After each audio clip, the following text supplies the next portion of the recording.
Good morning on this Wednesday, September 4th. Welcome to Breakfast with Bridgett here, live streaming on News 6 Plus and ClickOrlando.com. I'm Bridgett Ellison. Good to be with you. And we're looking forward to talking to an expert this morning about something that probably no one really loves.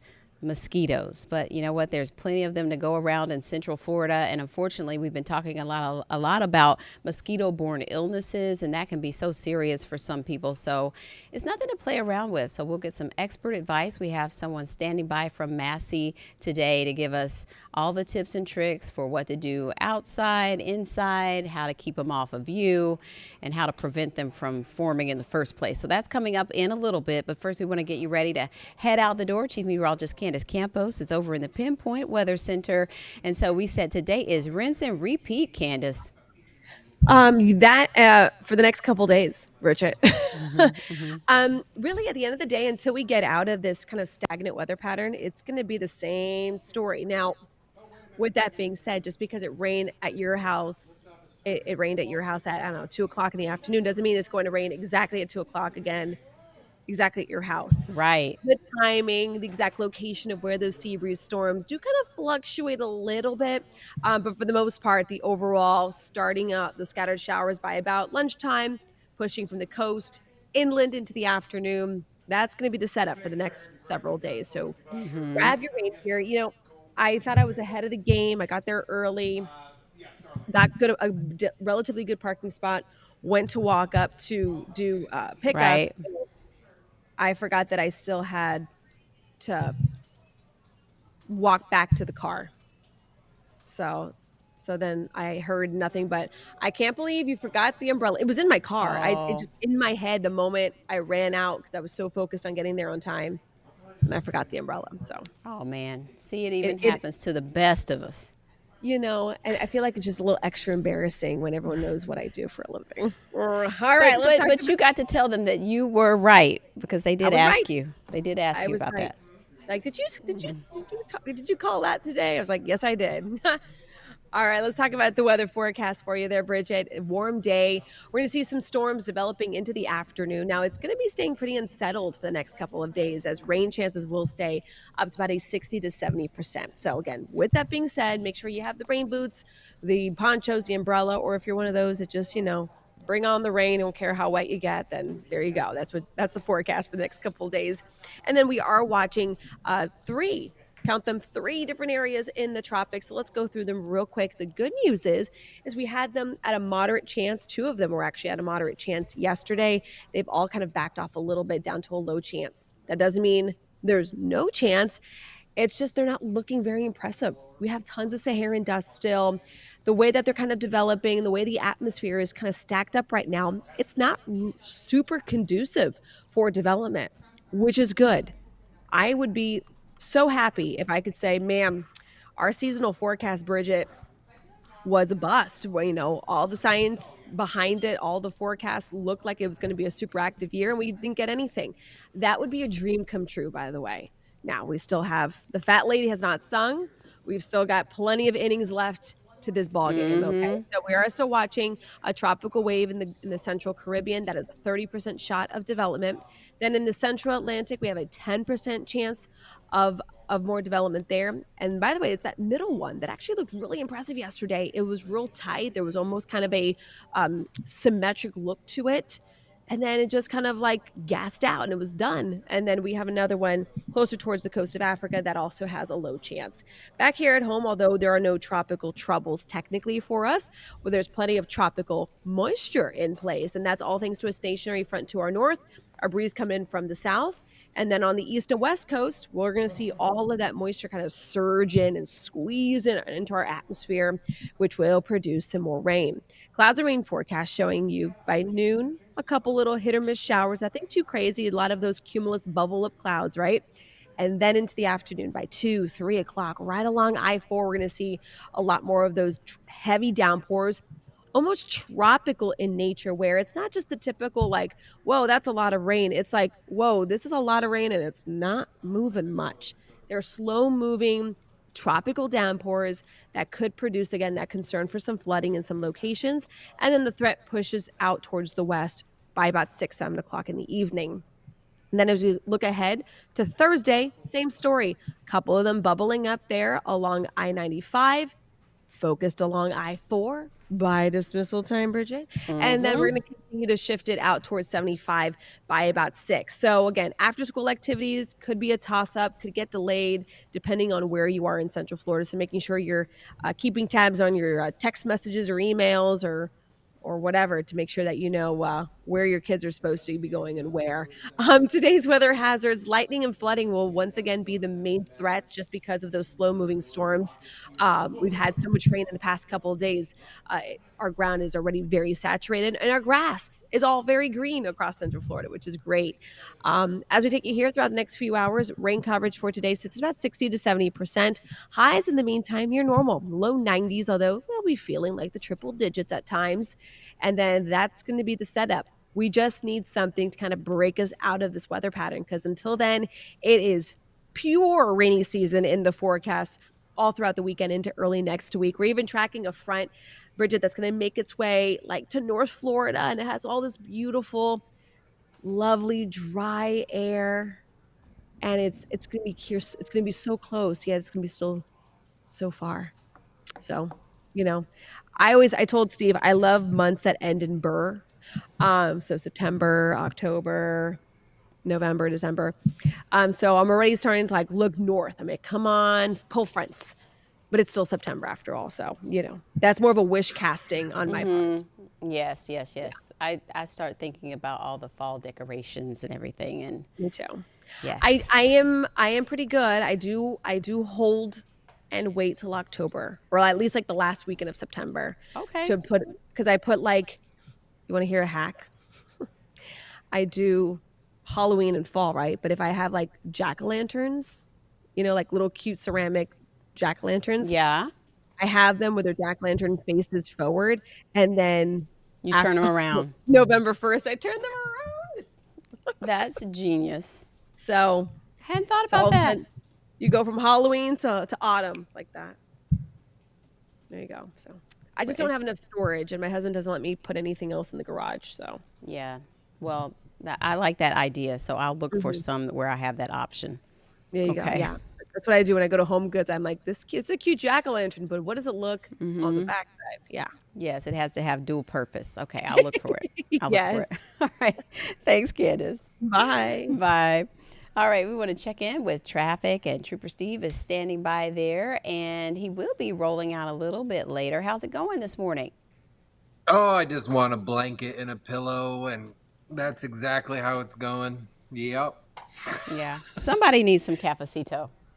Oh, we haven't had any made in a while. Marcus needs to get on his game. I know. I think it's time to start back up. I may have to make some before I hit the road here in a second. Sounds good to me. So yeah, but today I'm cruising out towards Brevard County in Titusville. So we're gonna go check out the Max Brewer Bridge. Nothing's wrong with the bridge, but hey, you guys present questions and I answer them. So people are curious whether or not you can fish from the Max Brewer Bridge. I don't know the answer right off the top of my head, but I bet you anything there's signage out there. So we're gonna take a nice drive. 10 a.m. clickorlando.com. Hopefully the weather will be nice over in the Titusville area as I do a slow look over.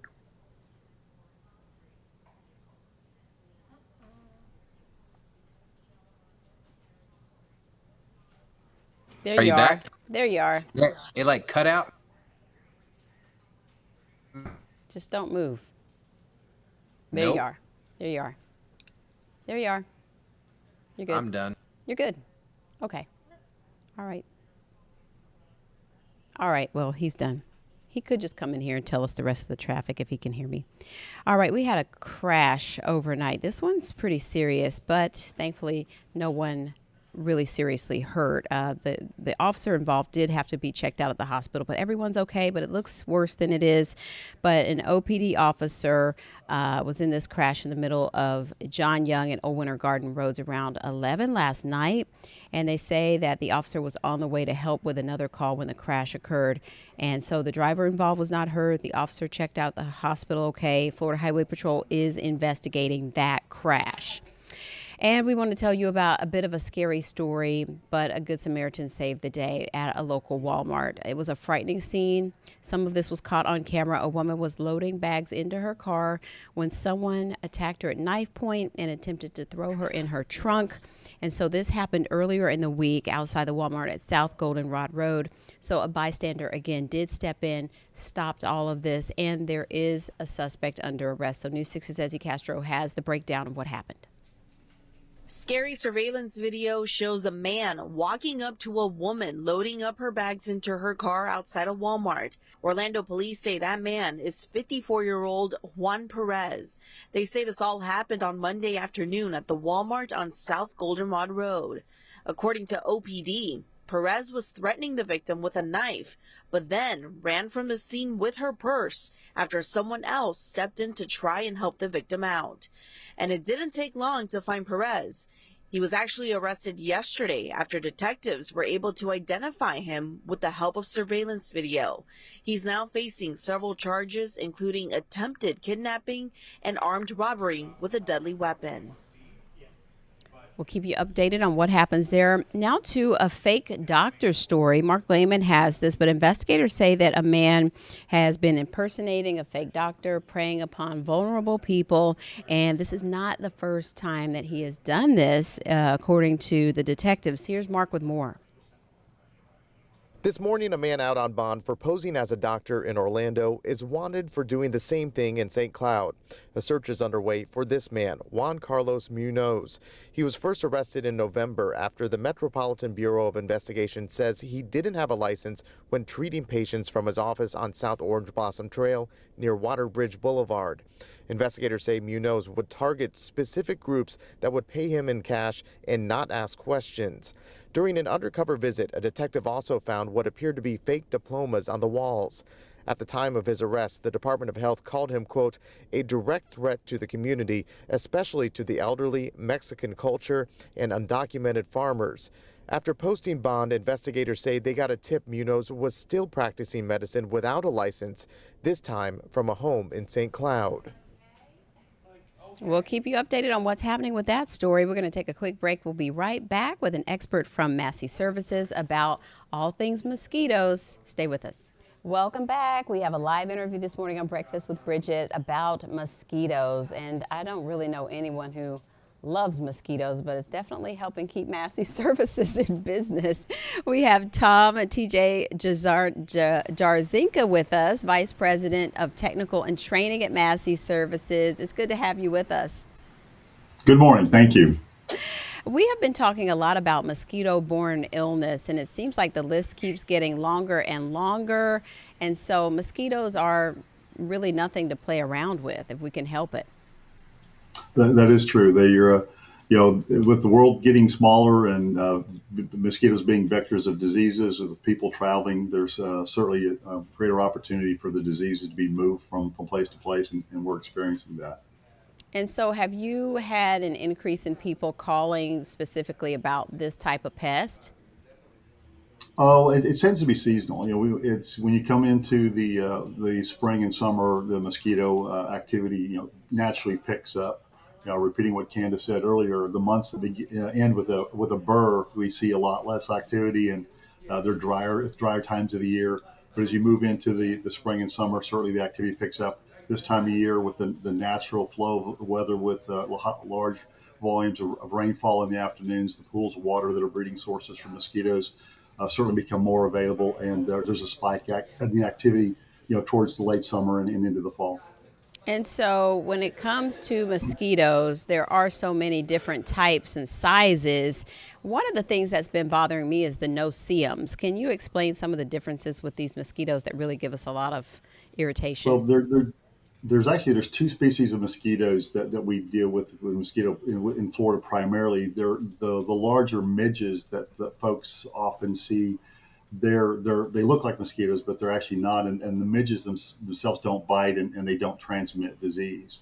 So with the two species of mosquitoes that we have, the Anopheles and strain and Culex, they have the ability to transmit disease. No-see-ums are actually a black fly. It's a small fly called a black fly that have a biting mouth part, and they can cause a lot of pain because of the way they feed. And so we think all of it's a mosquito bite once you once you have a bite and you're Right. outside. You got an itch and a bump, so it doesn't matter where it came from. Right. But in terms of sort of preventing these from being as prevalent around your home, there are things you can do, and it really it helps apply to a lot of these flying insects that are larva Yes, it does. based. Hmm. Yes, it does. So basically, it all starts with water. All right. So if around your home, if there are containers that are catching rainfall or water from the irrigation system, and that water is sitting for any length of time, mama mosquito can come through, lay eggs in that water there. Those eggs will hatch. The larva will develop within that water, feeding on the bits of organic material that would be fall into it, and then they would grow into adults and start the process all over again. So controlling water around your home, controlling the foliage around your home, not letting it get too thick to where it could harbor mosquitoes that are resting during the day. Certainly, heavy plants coverage around your doors and windows that would be a natural resting spot for mosquitoes. Would be a close entry point for them to get into the home should that happen. So, just planning, one, your water control would be a part of it, and then two, just assuring that you've got not too thick a foliage around the doors and entry points can help with prevent entry. And the turnaround for them producing more mosquitoes is pretty fast too. Right, so 7 to 10 days for full development. So it's a vicious cycle if you don't catch those spots where they might be coming from. So what are some of those tricky spots where people might not realize they're originating around their house? Well, it's as simple as the kids' toys left in the yard, that wheelbarrow or that wagon or maybe a bucket that was they're playing in the sand with, and it just didn't get picked up, and it sits there for a few days. That can become a source. A source that many people don't consider is the rain gutters on your home. If they don't drain completely, there's going to be water held up in the gutter there, and that can be a source. And those gutters are often right above the patio or the front door where you're sitting or you're spending time. The water coming off of your air conditioner, the condensation line of your air conditioner, there's always water that's pooling around the air conditioners there. If you're not controlling that flow, keeping it from pooling up, that can be a source as well.